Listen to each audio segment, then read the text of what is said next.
Hello everyone, I'm Dan Philgreen, and this is Shell Point Today for Monday, July 28th. On today's show, we'll get a real review from Ann Wharton about tonight's movie night feature, The Long, Long Trailer, starring Lucille Ball and Desi Arnaz. We'll also have a Health Connection segment on strokes with Dr. Harold Portnoy. But first, we want to remind those who have signed up that today is the day for the Academy on the Go trip to the Edison and Ford Winter Estates Lab and Museum Tour. Information can be found in this week's weekly reminder. Also, for those who have signed up, it's the day for Session 3 of the Grandeur of British Painting in the Social Center. And tomorrow is Christmas. No, really, it's Christmas in July. Come on out to the Social Center on the island at 2:15 tomorrow for a fun taste of Christmas while the sun blazes outside. There will be a film about the history of the holiday, and you will enjoy a delicious all-white snowball sundae. What could be better than that on a hot Tuesday in July? So don't miss it. That's 2:15 tomorrow in the Social Center. Speaking of heat, if you're thinking about going for a swim to cool off, please remember that the LifeQuest Aquatic Center is going to have some repairs done this week. The exercise pool will be closed today and should be open again by tomorrow. The lap pool will be closed today through Friday. If the work is done sooner, they will reopen the lap pool sooner. Don't forget that the Woodlands Pool and the Eagles Preserve Pool are open and available to you. Another way to cool off is with a cold soda, some popcorn, and a good movie. You can join your friends to do just that tonight at 6:45 at Movie Night in the Social Center on the island. Ann Wharton is here with a review of tonight's hilarious 1954 classic feature, The Long, Long Trailer. Hello again. I'm Ann Wharton, and welcome to Real Review. For Monday's movie, we will be showing the 1954 comedy, The Long, Long Trailer. I chose this film because many of my Shell Point neighbors tell amusing stories about owning a recreational vehicle. The movie, The Long, Long Trailer, stars Lucille Ball and Desi Arnaz. They are newlyweds, and they have purchased a large trailer home so that they can save money traveling around the United States to civil engineering projects on which the groom is employed. The trailer used in the film is a 1953 36-foot Redmond called the New Moon, which sold for $5,345 at the time. The new car used to tow the trailer is a 1953 Mercury Monterey convertible. There is a memorable scene where the car and the trailer emerge from a tunnel to a view of Yosemite Valley, complete with a panoramic view of El Capitan, Half Dome, and Bridal Veil Falls. Later, there is a beautiful view of a full-flowing Yosemite Falls. The studio executives were not sure if this film would be a success because it was thought that people would not pay money to see Lucille Ball and Desi Arnaz in a movie when they could watch the couple on their television for free. Arnaz made a $25,000 bet with the studio that the movie would make more money than the current highest-grossing comedy at the time, which was Father of the Bride. Desi Arnaz won the bet. Lucille Ball was an American comedian and a model, a film and television actress, and a studio executive. She was the first woman to run a major television studio. When Ball was to deliver her second child, 44 million people watched Lucy Ricardo welcome little Ricky, and only 29 million watched the swearing-in ceremony of Dwight David Eisenhower. On February 8, 1960, Lucille was awarded 2 stars on the Hollywood Walk of Fame, one for motion pictures and one for television. Desi Arnaz was a Cuban-born American musician, actor, television producer. Arnaz was also internationally renowned for leading his Latin music band, the Desi Arnaz Orchestra. His father was Santiago's youngest mayor, and he also served in the Cuban House of Representatives. In Cuba, the Arnaz family owned 3 ranches, a palatial home, and a vacation mansion on a private island in Santiago Bay. Following the 1933 Cuban Revolution, the Arnaz family fled to Miami, Florida. In 1939, Desi Arnaz turned to show business to support himself. He starred on Broadway in the musical Too Many Girls. He went to Hollywood the next year to appear in the show's movie version at RKO, which starred Lucille Ball. Desi Arnaz and Lucille Ball fell in love and married on November 30th, 1940. The I Love Lucy show premiered in 1951.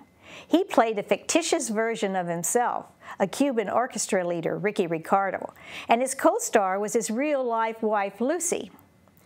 Initially, the idea of having Lucille Ball and the distinctly Latino Arnaz portray a married couple encountered resistance, as they were told that Desi's accent and Latin style would not be agreeable to the American viewers. Network executives considered the use of film an unnecessary extravagance. Arnaz convinced them to allow Desi Lou to cover all additional costs associated with filming under the stipulation that Desi Lou owned and controlled all the rights to the film. Desi Arnaz's unprecedented arrangement is widely considered to be one of the shrewdest deals in television history. As a result of his foresight, Desi Lou reaped the profits from all of the reruns of the series. Desi Arnaz was also the producer of The Untouchables, The Andy Griffith Show, Star Trek, and The Dick Van Dyke Show. The long trailer will be shown one time on Monday, July 28th at 6:45 p.m. in the Social Center on the island. Be sure to get your soda and popcorn and enjoy this summer comedy. See you all at the movies. Up next, Mary Franklin is here with Dr. Harold Portnoy to preview his upcoming presentation on strokes. I'm Mary Franklin, here today with a wonderful American Heart Association volunteer. He will be coming to the Grand Cypress Room at 3 p.m. on Tuesday, August 5th, and he will cover the topic of strokes. If you'd like to sign up for this program, you can do so at either of the service desk, and please welcome to Shell Point TV, Dr. Portnoy. Dr. Portnoy, thank you for being here. Well, I'm happy to be here, Mary. Well, you are a volunteer with the American Heart Association, but you have had an amazing career, and I would like you to share a little bit of that with our Shell Point residents. Well, I'm a neurosurgeon, or at least I'm a retired neurosurgeon. I practiced for 47 years and retired 3 years ago. Okay. And I retired because my wife said, you got to get out of this business. Okay. And we came to Florida. My practice was in Michigan, primarily at a hospital called St. Joseph Mercy, Oakland. And over the years, I've probably done almost everything in either neurosurgery or administration. So came down here, retired, but the wife pushed you out the door and said you need to volunteer with the American Heart Association? Well, she didn't quite say that. She said, this is what you're going to do. And I'm trying to be a good husband and follow her lead. Well, you are going to give this presentation on strokes because you understand. You have seen many of your patients throughout the year. Now, there's different types of strokes, correct? Yes. There's really two large categories of stroke. One, which we call ischemic stroke, which means that the blood supply to an area of the brain is either diminished or absent. And the other is called hemorrhagic stroke because of a bleed somewheres into the brain. Okay. And we'll explain the ins and outs of both those types of stroke. Okay. And also, so you're going to cover the warning signs. Oh, yes. We're going to cover the warning signs. That's the advertisement from the American Heart Association, is to tell you the warning signs. So we will definitely tell you the warning signs. And if you follow those warning signs, you get to the doctor in time, your chances are fairly good, correct? A lot better than they used to be. Some recent data shows that there has been almost a 30 to 40% decrease in stroke over the last 15 years. Right. Now, I have this feeling you're going to use the American Heart Association script that you've been giving, but you're going to put some personal. Actually, I have about three little slides for the American Heart Association, and the rest is, I think, is just interesting stuff that you would like to know. Okay. And can people ask you questions? There's a doctor in the room. You got to get asked questions. Well, we'll probably take up about a half hour of your time, and then usually what happens is there's another almost half hour of questions. Right. So I'm always happy to answer your question if it's not too tough. If it's too tough, I may have to just beg out of it. Right, right. Well, I have a feeling you can answer 99.9% of the questions. You know, it's that 1/10 of 1% that you got to worry about. Right, right. Well, Dr. Portnoy is going to be a wonderful presenter with so much information, and his wealth of knowledge and experience will translate into this presentation through the American Heart Association just fabulously. Once again, the presentation is going to take place in the Grand Cypress Room at 3 p.m. on Tuesday, August 5th. Go ahead and join us by signing up at either the service desk. I'm Mary Franklin. Make it a happy and healthy day. It's just about time to cover all of Monday's happenings, menus, and Village Church connections. Right after this word from David Hauenstein about his radio show on TV, Listening to the Words. Hello, and welcome to another encore presentation of Listening to the Words. This is program 80, first aired in August of 2012. School teachers, their students, and what they can learn from each other is the focus of this week's encore edition of Listening to the Words. First, Tom Nelson's look back at a much-loved preschool teacher in Fenimore, Wisconsin, his hometown. Share the joy of Fort Myers second graders being introduced to their first musical instruments. Consider my poem called A Child is a Teacher, Too. And be stimulated by many quotes by and about teachers. Hear poems to The Princeton Grads by Mary Ann Bennett of Shell Point, and A Secret Place by Yvonne Schneff of Shell Point. Also, News Press columnist John Agnew's remembrance titled The Final Blow to My Childhood. And then, Kansas as a Metaphor for Appreciating Whatever State You Grew Up in. And that's by Charles Sobchak, who spoke at Shell Point just last month. These encore programs contain events and time references of the past and were sometimes written by people no longer living at Shell Point. I'm David Hauenstein. I put it all together twice each hour of every day this week on Shell Point Channel 12, so you can listen to the words. Thank you for tuning in today. Today is July 28th. It is the last Monday of the month, and we have a lot going on. And we're going to start off at 9 a.m. at the Round Robin Doubles Tennis. 9:15, you can choose to play billiards at the Resident Activity Center, join the pottery group in the pottery studio in the tunnel, or virtual bowling in the Resident Activity Center. At 10:30, the Disciples Men's Study Group will be gathering in the game room at the Woodlands. Head to the Tarpon Room if you're interested in learning the game of table tennis. They'll have a clinic at 10:45. And at 11:30, Health Connection Specifics and Cardio Conditioning will take place in the Health Club on the island. Bev, what takes place this afternoon?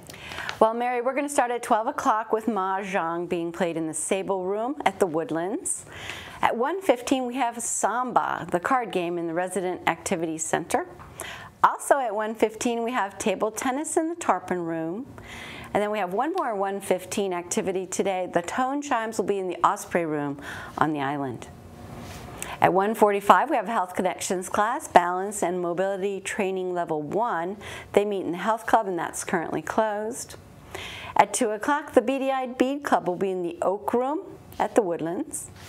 We have another Health Connections at 3 o'clock. This one is Pilates Stretch. That'll be in the Health Club.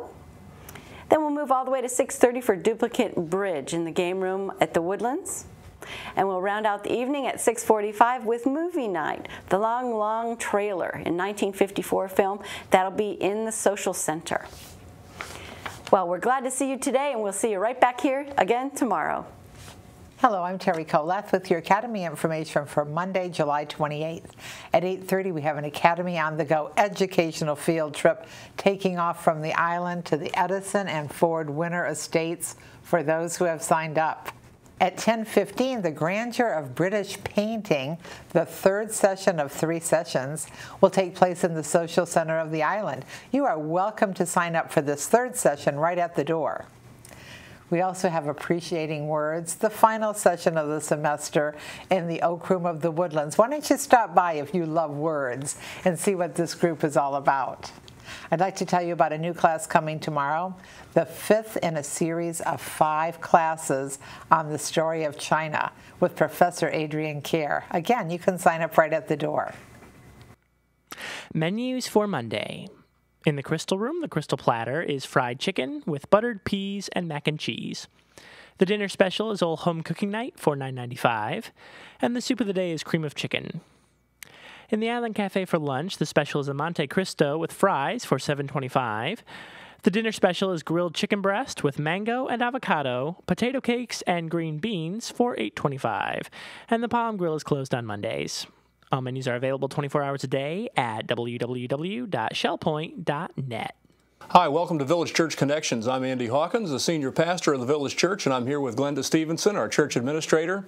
And Glenda, we're here to talk about refresh and renew and relocate and return, a whole bunch of R's.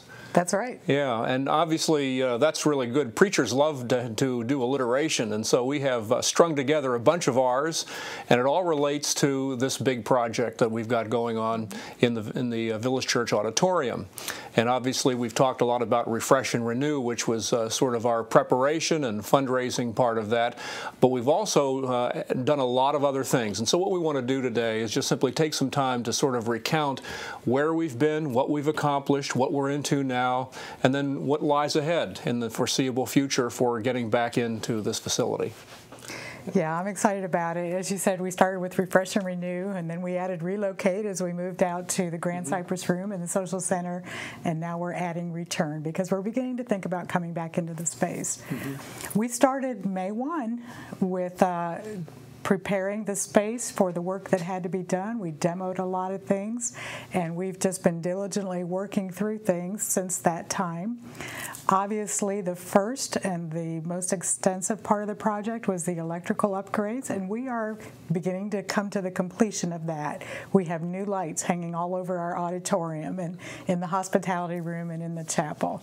And so now we've got painters that are beginning to prepare to paint and get some of that done. We are anticipating demoing the kitchen within the next just few days so that work can begin in the kitchen. We do have a few electrical upgrades to do in there. And I know a lot of people would be very happy to have that kitchen demolished, right? I'm one of them. Yeah, it's going to be such a nice upgrade in there. Our ladies are going to be ecstatic. Yes. So we're progressing through some of that. We've done a little bit of resurfacing on some of the side walls.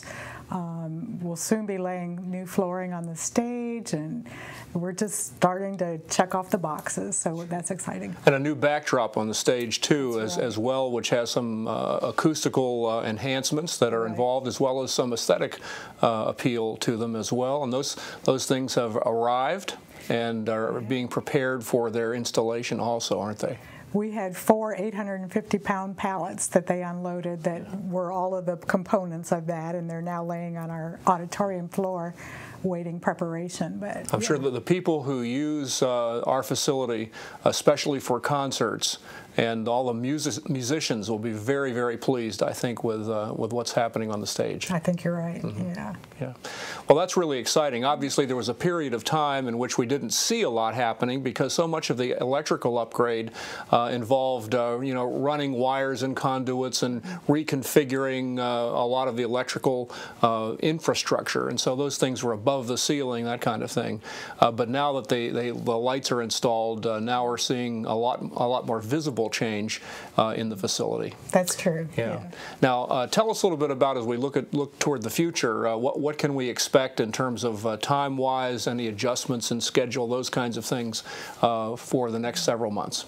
Well, our goal all along has been to try and be back in this space beginning of October.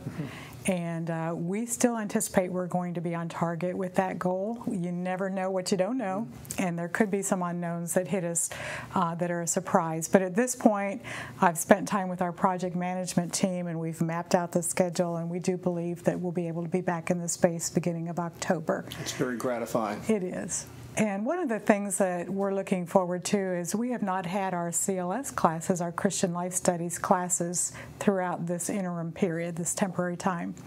And so those will begin again.